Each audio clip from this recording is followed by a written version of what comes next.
Hi dear students, this is Hema. Welcome to YouTube's channel. இந்த வீடியோல நம்ம பார்க்க போறது இந்த பாராமெடிக்கல் கவுன்சிலிங் வந்து எப்படி நடக்கும்.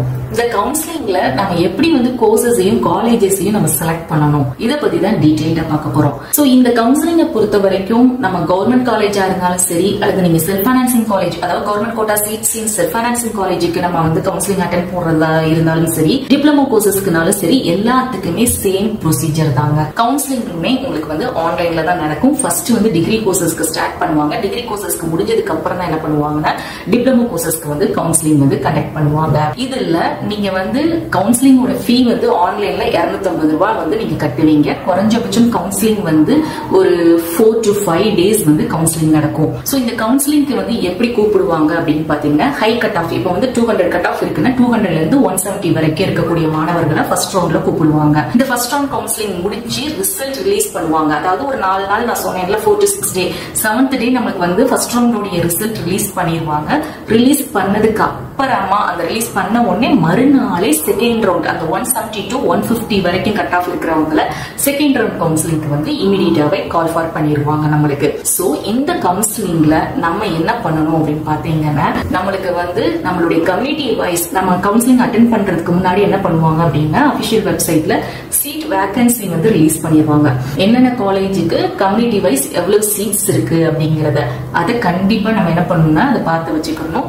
அதை நம்ம வந்து ஃபர்ஸ்ட் ஒரு ரஃப் ஹோம்ஒர்க்கா அதை வந்து நம்ம என்னென்ன கோர்சஸோ அதுக்கு வந்து நம்ம கம்யூனிட்டிக்கு எவ்வளவு சீட்ஸ் இருக்கு அப்படிங்கறத தெளிவா நம்ம வந்து அதை ஒர்க் அவுட் பண்ணிட்டு நம்ம கவுன்சிலிங் வந்து அட்டெண்ட் பண்ணணும். இப்ப எக்ஸாம்பிளுக்கு நீங்க வந்து பிஎஸ்சி நர்சிங் வந்து ஃபோக்கஸ் பண்றீங்கன்னு வச்சுக்கோங்க. பிஎஸ்சி நர்சிங்க்கு மொத்தமா நம்மளுக்கு மொத்தம் 6 கவர்மெண்ட் காலேஜஸ் இருக்கு, நிறைய செல்ஃப் ஃபைனான்சிங் காலேஜஸ் இருக்கு. இல்ல மேம் நம்ம கவர்மெண்ட் காலேஜ் மட்டும் தான் நான் ஃபோக்கஸ் பண்றேன் அப்படின்னு இருந்தீங்கன்னா இந்த 6 கவர்மெண்ட் காலேஜுமே நீங்க என்ன பண்ணணும்னா அப்ளை பண்ணணும். இதுல ஃபர்ஸ்ட் பிஎஸ்சி நர்சிங் கோர்சஸ்ல பிஎஸ்சி நர்சிங் கவர்மெண்ட் காலேஜ்ல உங்களுக்கு ஃபர்ஸ்ட் என்ன காலேஜ் பிடிக்குது, இப்ப மெட்ராஸ் மெடிக்கல் காலேஜ் பிடிக்குது அப்படின்னா மெட்ராஸ் மெடிக்கல் காலேஜ், அடுத்து ஸ்டான்லி, இந்த மாதிரி உங்களுடைய விருப்பப்பட்ட college first second third fourth fifth சிக்ஸ்த்னு நீங்க வந்து அப்ளை பண்ணணும். இதுல நான் மெயினா சொல்றது ஒரே ஒரு கோர்ஸ் மட்டும் நீங்க செலக்ட் பண்ணாதீங்க.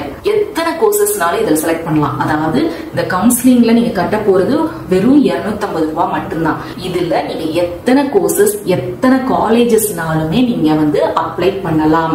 நிறைய ஸ்டூடெண்ட்ஸ் கமெண்ட்ஸ்ல கேக்குறீங்க ஒரு காலேஜ்ல அத்தனை கோர்சஸும் அப்ளை பண்ணலாமான்னு கேக்குறீங்க. எஸ் அஃப்கோர்ஸ் நீங்க வந்து அப்ளை பண்ணலாம். அதே மாதிரி இப்போ ஒரு கோர்ஸ் வந்து நிறைய காலேஜஸ்ல இப்ப நர்சிங் சொன்னேன் பாத்தீங்களா, இதே மாதிரி பிபிடி எடுத்துக்கிட்டீங்கன்னா நம்மளுக்கு 4 கவர்மெண்ட் காலேஜ் இருக்கு.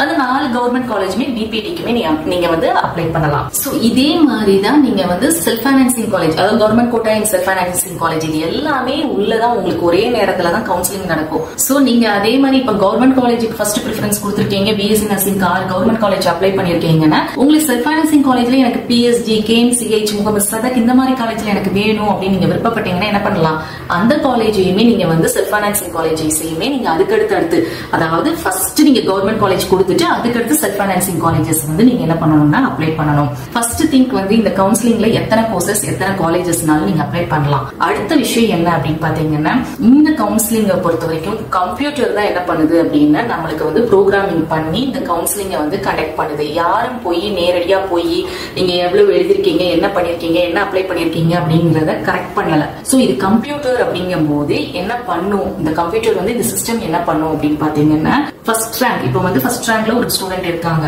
அப்படின்னா அந்த ஃபர்ஸ்ட் ரேங்க் ஃபர்ஸ்ட் என்ன பண்ணுவோம், நீங்க கவுன்சிலிங்லாம் முடிச்சதுக்கு அப்புறம் அந்த ஃபர்ஸ்ட் ரேங்க்ல அந்த ஸ்டூடெண்ட் வந்து என்ன கோர்ஸ் அப்ளை பண்ணிருக்காங்க என்ன காலேஜ் அவங்க கட் ஆஃப் என்ன அவங்க கம்யூனிட்டி என்ன அப்படிங்கறத பார்த்துட்டு அவங்களுக்கு உடனே அந்த சீட்டை வந்து வேகண்டா இருந்தா உடனே அலாட் பண்ணிடும். சோ இதே மாதிரி second rank third rank fourth rank fifth rank அப்படின்னு சொல்லிட்டு ஒவ்வொரு ரேங்கா என்ன பண்ணும் கம்ப்யூட்டர் ப்ரோக்ராமிங் பண்ணி ரன் பண்ணி அந்த கம்யூனிட்டியில சீட் வேகண்டா இருந்தா அதை ஃபில் பண்ணி கொடுத்துரும். சோ இப்படிதான் நம்மளுக்கு என்ன நடக்கும் அப்படின்னா கவுன்சிலிங் வந்து கம்ப்யூட்டர்ல ப்ரோக்ராமிங் ப்ராசஸ் வந்து நடக்கும். சோ இதனால நம்ம எப்படி வந்து அப்ளை பண்றோம்ங்கிறது ரொம்ப முக்கியம். அதனாலதான் சொல்றேன் குறைஞ்சபட்சம் ஒரு மோர் தென் 6 கோர்சஸ் வந்து நீங்க உங்களுடைய சாய்ஸ்ல எடுத்துக்கோங்க. ஃபர்ஸ்ட் ப்ரிஃபரன்ஸா என்ன கோர்ஸ், செகண்ட் கோர்ஸ் என்ன, தேர்ட் கோர்ஸ் என்ன, இந்த கோர்சஸ்க்கு எல்லாம் என்ன கவர்மெண்ட் காலேஜ்ல இருக்குது, இந்த மாதிரி உங்களுடைய விருப்ப விருப்பப்பட்டு அந்த ப்ரிஃபரன்ஸை கொடுங்க. அதுல சீட் வேக்கண்டா இருந்தா கண்டிப்பா நம்மளுக்கு கிடைக்கும். அப்படி இல்ல ஃபர்ஸ்ட் சாய்ஸ் ஃபர்ஸ்ட் ப்ரிஃபரன்ஸ்ல பிஎஸ்சி நர்சிங் ஒரு கவர்மெண்ட் காலேஜ் கொடுத்திருக்கீங்க, அதுல சீட் இல்ல அப்படின்னா அடுத்ததா செகண்டா நீங்க என்ன சாய்ஸ் கொடுத்திருக்கீங்களோ, என்ன கோர்ஸ் என்ன காலேஜ் கொடுத்திருக்கீங்களோ அதைத்தான் கம்ப்யூட்டர் வந்து பார்க்கும். சோ அதுல சீட் வேக்கண்டா இருந்தா அந்த சீட்டை வந்து உங்களுக்கு அலாட் பண்ணி கொடுத்துரும். அதுக்கடுத்து ரொம்ப முக்கியமா நிறைய ஸ்டூடெண்ட்ஸ் வந்து கேக்குறீங்க, அப்பனா நம்ம எத்தனை கோர்சஸ் எத்தனை காலேஜ்னா அப்புறம் 2-3 காலேஜ் கிடைக்குமா அப்படின்னு கேக்குறீங்க. அப்படி கிடைக்காது.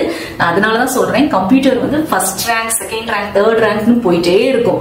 ஒவ்வொரு ரேங்கை எடுத்து ரேங்க் பண்ணி அதுல என்ன கோர்ஸ் என்ன காலேஜ் கொடுத்திருக்கீங்க, உங்க கம்யூனிட்டிக்கு அந்த சீட் வேக்கன்ட் இருக்கான்னு பார்த்துட்டு ஃபர்ஸ்ட் ப்ரிஃபரன்ஸ்ல என்ன கொடுத்திருக்கீங்க. இப்ப ஃபர்ஸ்ட் ப்ரிஃபரன்ஸ்ல நீங்க பிபிடி கொடுத்திருக்கீங்க, பிஎஸ்டி காலேஜ் வந்து கொடுத்திருக்கீங்க அப்படின்னா அதுல சீட் வேக்கண்டா இருந்தா அது உங்களுக்கு அலாட் பண்ணிடும். இல்ல நீங்க வந்து பிஎஸ்டிக்கு அடுத்து கேஎம்சிஹெச் கொடுத்திருக்கீங்க, பிஎஸ்டில சீட் இல்ல அப்படின்னா நெக்ஸ்ட்ல நீங்க என்ன கொடுத்திருக்கீங்களோ கேஎம்சிஹெச் கொடுத்திருந்தீங்கன்னா அந்த சீட்டை வந்து அலாட் பண்ணி கொடுக்கும். சோ இப்படிதான் உங்களுக்கு வந்து கவுன்சிலிங் வந்து நடக்கும். சோ திருப்பி இதுல வந்து நான் சொல்றது என்ன அப்படின்னா, மெயினா நிறைய கோர்சஸ் செலக்ட் பண்ணிக்கோங்க, நிறைய காலேஜஸ் செலக்ட் பண்ணிக்கோங்க. அதுல ஃபர்ஸ்ட் சாய்ஸ் என்ன, ஃபர்ஸ்ட் பிரியாரிட்டி, ஃபர்ஸ்ட் ப்ரிஃபரன்ஸ் உங்க கோர்ஸ் என்னது, அதுக்கு அதே மாதிரி கோர்ஸ் செலக்ட் பண்ணும்போது காலேஜ் என்னது, இந்த மாதிரி நீங்க கொடுத்தீங்கன்னா நம்மளுக்கு கண்டிப்பா சீட்டு கிடைக்கிறதுக்கு நிறைய வாய்ப்புகள் இருக்குது. இது எப்படிங்கறது உங்களுக்கு டெமோ வீடியோவாவும் உங்களுக்கு வந்து அப்லோட் பண்றேன். தேங்க்ஸ் ஃபார் வாட்சிங்.